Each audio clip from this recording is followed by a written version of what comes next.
पाथर पूजे हरी मिले तो मैं पूजू पहाड़, ताते वो चक्की भली पीस खाए संसार।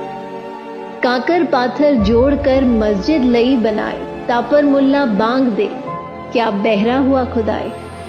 धार्मिक पाखंड के विरुद्ध इस तरह की वाणियां पहचान है उस संत की जो अध्यात्म का आधार है, जिनकी वाणी के बिना सब संत समागम अधूरे होते हैं। हम बात कर रहे हैं कबीर जी की, काशी वाले उसी धाड़क कबीर की जिनकी महिमा सभी धर्म ग्रंथ करते हैं। कबीर जी ने हर प्रकार के धार्मिक सामाजिक पाखंड का अपनी मार्मिक वाणियों द्वारा घोर विरोध किया और हमें एक नई दिशा व सद्ज्ञान देने का अटल प्रयास किया। वेद पढ़े पर भेद न जाने, बाँचे पुराण 18, पत्थर की पूजा करें भूल गए सिरजनहारा। कबीर गला काट बिस्मिल करें, वे काफिर बेबूजम, औरा काफिर बता वही अपना कुफर न सूजम। इसी तरह जात पात के ऊपर भी कबीर जी ने अपनी अमर वाणी बोली है। काहे को कीजे पांडे छूत विचार, छूत ही ते उपजा सब संसार। हमरे कैसे लोहू तुमरे कैसे दूत, तुम कैसे ब्राह्मण पांडे हम कैसे सूत।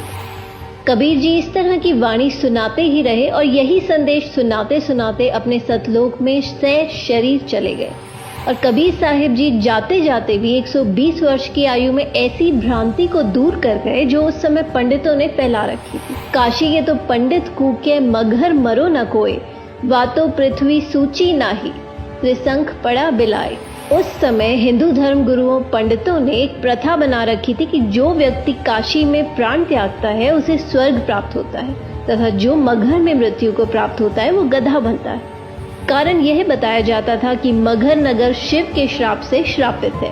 वहां की आमी नदी भी शिव जी के श्राप से सूख गई थी। यह धर्म गुरुओं का मनमाना आचरण बताते हुए पूर्ण परमात्मा कबीर साहिब जी कहते हैं, भूमि भरोसे बूढ़ ही कल्पत है दहुदीन, सबका सदगुरु कुल धनी मगहर बये ल्योलीन। इस वाणी में कबीर साहिब जी समझाते हैं कि मनुष्य स्वर्ग जाएगा या नरक, यह मनुष्य के कर्म आधार से निर्धारित होता है। परमात्मा कबीर साहिब जी कहते हैं कि भक्ति करनी चाहिए, भक्ति नहीं करने वाला व्यक्ति दुनिया की किसी भी जगह मृत्यु को प्राप्त हो उसे नरक ही प्राप्त होगा। मुक्ति खेत मथुरापुरी वहाँ कीना कृष्ण की लोल, कंस केसी चानौर से वहाँ फिरते डामाडोल। परमात्मा कहते हैं कि मथुरा जिसे आप लोग मुक्ति का धाम बताते हो क्योंकि श्री कृष्ण जी ने वहाँ लीलाएं की थी, लेकिन उसी मुक्ति धाम में कंस केसी चानौर की दुर्गति से मृत्यु हुई। परमात्मा कहते हैं कि स्वर्ग नरक कर्म आधार से प्राप्त होते हैं, किसी जगह विशेष पर मरने से नहीं। कबीर जी ने इसी भ्रम का निवारण करने के लिए कहा कि मैं मगहर में अपना शरीर छोड़ूंगा और तुम सब देखना कि मैं कहाँ जाऊंगा। इस बात से हजारों की संख्या में लोग निश्चित दिन मगहर में पहुंच गए। कबीर जी ने कहा कि मैं बहते पानी में स्नान करूंगा। राजा ने बताया कि यहाँ एक आमी नदी हुआ करती थी जो भगवान शिव के श्राप से सूख चुकी है। कबीर जी ने उस नदी की तरफ अपने हाथ से इशारा किया जैसे ट्रैफिक पुलिस वाहनों को चलने का इशारा करती है। इशारा करते ही थोड़ी दूरी पर एक बम फटने जैसी आवाज आई और नदी पानी से भरकर चल पड़ी। सभी ने ये लीला देखकर कबीर जी की जय जयकार की और नदी में स्नान किया।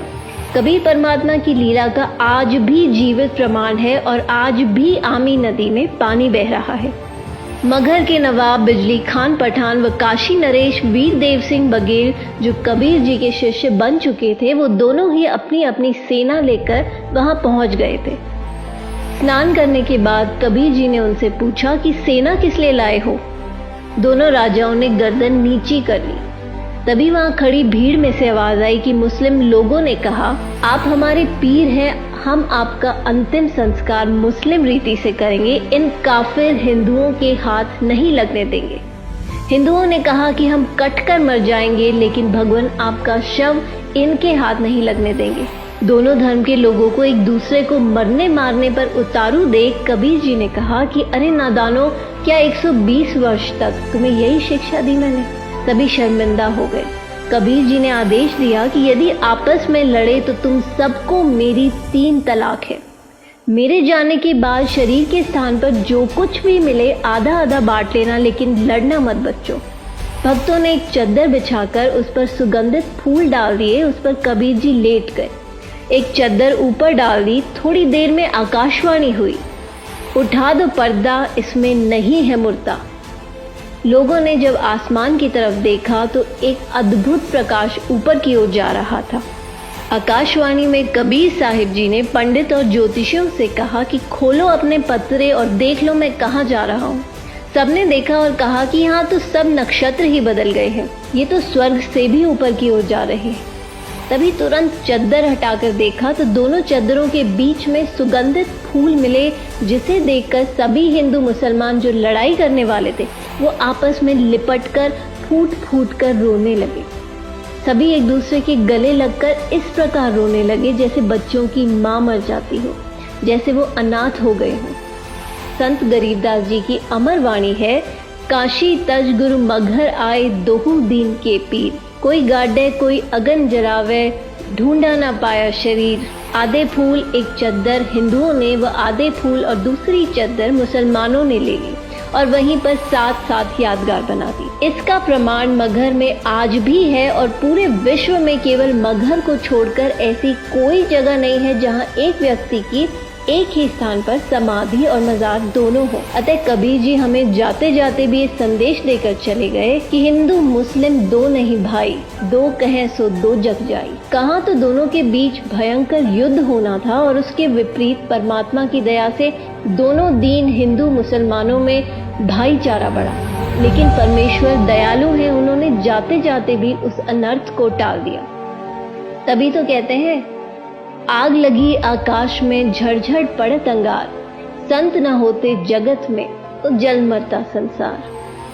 वो परमेश्वर, वो संत जो विनाश से बचाने वाला है, जो प्राकृतिक परिवर्तन भी कर सकता है, वो कोई और नहीं संत रामपाल जी महाराज जी ही हैं। जी हाँ, संत रामपाल जी महाराज जी, जो वर्तमान में पाखंडवाद को खत्म करते हुए सत्य भक्ति का मार्ग चला रहे हैं।